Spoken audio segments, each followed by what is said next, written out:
Cookery ഷോയുടെ പുതുപുത്തൻ വീഡിയോയിലേക്ക് എല്ലാവർക്കും സ്വാഗതം. ഇന്ന് നമ്മൾ ഉണ്ടാക്കാൻ പോകുന്നത് ഒരു വെള്ളരിക്ക പച്ചടിയാണ്. ഓണമൊക്കെ ഇങ്ങ് എത്താറായ സ്ഥിതിക്ക് നമുക്കൊരു സദ്യ സ്റ്റൈൽ റെസിപ്പി തന്നെ ഉണ്ടാക്കിയേക്കാം. സദ്യക്കെന്നല്ല, സാധാരണ ദിവസങ്ങളിലായാൽ പോലും സാമ്പാറിൻ്റെ കൂടെയൊക്കെ അസാധ്യ കോമ്പിനേഷനാണ് പച്ചടി. ഈസിയായി വളരെ പെട്ടെന്ന് സ്വാദിഷ്ടമായ ഒരു സദ്യ സ്റ്റൈൽ വെള്ളരിക്ക പച്ചടി എങ്ങനെയാണ് തയ്യാറാക്കിയെടുക്കുന്നത് നോക്കാം.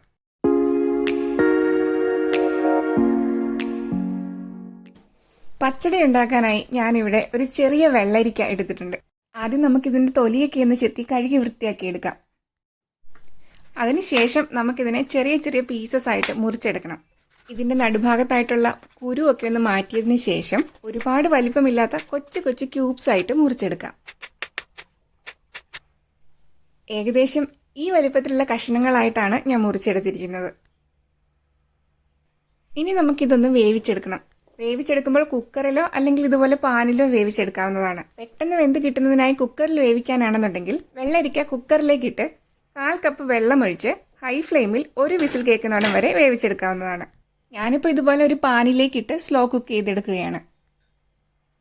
ഇത് വേകാൻ ആവശ്യമായി അല്പം വെള്ളം ഒഴിച്ചു കൊടുക്കാം. 1/2 കപ്പ് നോർമൽ വാട്ടറാണ് ഒഴിച്ചു കൊടുത്തിരിക്കുന്നത്. കുക്കറിലാണ് വേവിക്കുന്നതെങ്കിൽ 1/4 കപ്പ് വെള്ളം ഒഴിച്ചു കൊടുത്താൽ മതിയാവും. കഷ്ണങ്ങളിലേക്ക് പിടിക്കാൻ ആവശ്യമായി അല്പം ഉപ്പിട്ട് കൊടുക്കാം. ഞാനിവിടെ 1 ടീസ്പൂൺ ഉപ്പാണ് ഇട്ട് കൊടുത്തിരിക്കുന്നത്.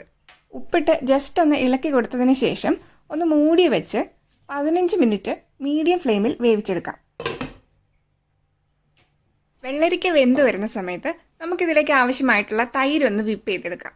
10 ടേബിൾ സ്പൂൺ പുളിയുള്ള തൈരാണ് എടുത്തിരിക്കുന്നത്. ഇത് മിക്സിയുടെ ചെറിയ ജാറിലേക്ക് ഒഴിച്ചു കൊടുത്ത് ഒന്ന് പൾസ് ചെയ്തെടുക്കാം. ഒരുപാട് ലൂസായിട്ട് അരച്ചെടുക്കേണ്ട ആവശ്യമില്ല. ജസ്റ്റ് ഒന്ന് വിപ്പ് ചെയ്തെടുത്താൽ മതിയാകും. അതായത് തൈരിലെ കട്ടകളൊന്ന് ഉടഞ്ഞു കിട്ടണം, അത്രയേ ഉള്ളൂ. തൈര് വിപ്പ് ചെയ്ത് മാറ്റി വെച്ചതിന് ശേഷം നമുക്ക് അതേ മിക്സിയുടെ ജാറിലേക്ക് തേങ്ങയും കൂടെ അരച്ചെടുക്കാം.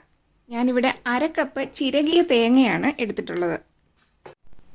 തേങ്ങയോടൊപ്പം അരച്ചെടുക്കുന്നതിനായി ഒരു വലിയ പച്ചമുളക് 2ആയി മുറിച്ച് ചേർത്ത് കൊടുത്തിട്ടുണ്ട്.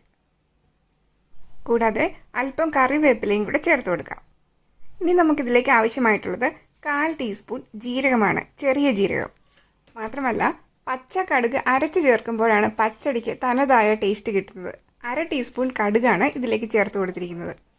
ഇനി തേങ്ങ ഒന്ന് അരിഞ്ഞു കിട്ടുന്നതിനാവശ്യമായി 1/4 കപ്പ് വെള്ളം കൂടി ചേർത്ത് കൊടുക്കാം. ശേഷം ഇത് നമുക്ക് നല്ല സ്മൂത്തായിട്ട് അരച്ചെടുക്കാം. ഇതുപോലെ ഒട്ടും തേങ്ങയുടെ തരികളില്ലാതെ വെണ്ണ പോലെ അരച്ചെടുക്കാം. ഇപ്പോൾ ഏകദേശം 15 മിനിറ്റ് കഴിഞ്ഞിട്ടുണ്ട്. വെള്ളരിക്ക നന്നായി വെന്ത് വന്നിട്ടുണ്ട്. ഇനി വേവിച്ച് വെച്ചിരിക്കുന്ന വെള്ളരിക്കയിലേക്ക് നമുക്ക് തേങ്ങ അരച്ചത് ചേർത്ത് കൊടുക്കാം. ശേഷം തേങ്ങ അരപ്പും വെള്ളരിക്കായും കൂടെ നന്നായി ഒന്ന് മിക്സ് ചെയ്തെടുക്കണം. മാത്രമല്ല തേങ്ങ അരപ്പിൻ്റെ പച്ചമണമൊക്കെ ഒന്ന് മാറിക്കിട്ടുന്നതിന് വേണ്ടിയിട്ട് അരപ്പൊന്ന് ചൂടായി വരികയും വേണം. അതുകൊണ്ട് നന്നായി ഇളക്കി മിക്സ് ചെയ്തതിന് ശേഷം അടച്ചു വെച്ച് ജസ്റ്റ് 1 മിനിറ്റ് ഒന്ന് ചൂടാക്കിയെടുക്കാം. ഈ സമയത്ത് നമുക്ക് കടുക് താളിക്കുന്നതിനാവശ്യമായി കുറച്ച് സാധനങ്ങൾ എടുത്തു വയ്ക്കാം. ആദ്യമായിട്ട് 1 തണ്ട് കറിവേപ്പില എടുത്തിട്ടുണ്ട്. കൂടാതെ 2 വറ്റൽമുളക് കൂടി എടുക്കുന്നുണ്ട്.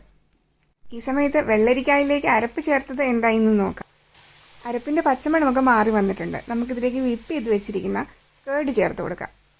ഇതിലേക്ക് അത്യാവശ്യം പുളിയുള്ള തൈര് ചേർത്ത് കൊടുക്കുന്നതാണ് എപ്പോഴും ടേസ്റ്റ്. ഇനി നിങ്ങളുടെ കയ്യിൽ പുളി ഇല്ലാത്ത തൈരാണ് ഉള്ളതെങ്കിൽ ഉപയോഗിക്കുന്നതിന് മുൻപ്, അതായത് തലേ ദിവസം ഫ്രിഡ്ജിൽ നിന്ന് പുറത്തെടുത്ത് വയ്ക്കുക. പുളി ഇല്ലാത്ത തൈരാണെന്നുണ്ടെങ്കിൽ ഇങ്ങനെ ചെയ്താൽ പുളി കൂടി കിട്ടും. ഈ സമയത്ത് ഇതിന് ടേസ്റ്റ് ഒന്ന് ബാലൻസ് ചെയ്യുന്നതിന് വേണ്ടി ആവശ്യമെങ്കിൽ അല്പം പഞ്ചസാര ചേർത്ത് കൊടുക്കാവുന്നതാണ്. ഇനി കടുക് താളിക്കുന്നതിനായി ഒരു പാൻ അടുപ്പത്ത് വെച്ചിട്ടുണ്ട്. പാനൊന്ന് ചൂടായി വരുമ്പോഴേക്കും നമുക്കിതിലേക്ക് അല്പം വെളിച്ചെണ്ണ ചേർത്ത് കൊടുക്കാം. ഞാനിവിടെ 2 ടേബിൾ സ്പൂൺ വെളിച്ചെണ്ണയാണ് ചേർത്ത് കൊടുക്കുന്നത്. എണ്ണ ചൂടായി വന്നിട്ടുണ്ട്. നമുക്കിതിലേക്ക് 1/2 ടീസ്പൂൺ കടുകിട്ട് പൊട്ടിച്ചു കൊടുക്കാം. കടുക് മുഴുവനും പൊട്ടിക്കഴിഞ്ഞാൽ നമ്മൾ എടുത്ത് വെച്ചിരിക്കുന്ന കറിവേപ്പിലയും വറ്റൽമുളകും ഇതിലേക്ക് ഇട്ട് കൊടുത്ത് മൂപ്പിച്ചെടുക്കാം. ഇനി ഇതങ്ങ് ചൂടോടെ പച്ചടിയുടെ മുകളിലേക്ക് ഒഴിച്ചു കൊടുത്തു കഴിഞ്ഞാൽ സ്വാദിഷ്ടമായ വെള്ളരിക്ക പച്ചടി തയ്യാർ. താളിപ്പ് ചേർത്ത് കഴിഞ്ഞാൽ ഉടനെ തന്നെ ഇതൊന്ന് മൂടി വയ്ക്കുന്നതാണ് നല്ലത്. ഇങ്ങനെ അടച്ചു വെച്ച് ഒരു 10 മിനിറ്റ് കഴിഞ്ഞതിന് ശേഷം നമുക്ക് കറി തുറന്ന് ഉപയോഗിക്കാവുന്നതാണ്. സദ്യക്കാണ് ഉപയോഗിക്കുന്നതെങ്കിൽ തലേ ദിവസം ഉണ്ടാക്കി വയ്ക്കുന്നതായിരിക്കും ഒന്നുകൂടെ ടേസ്റ്റ്.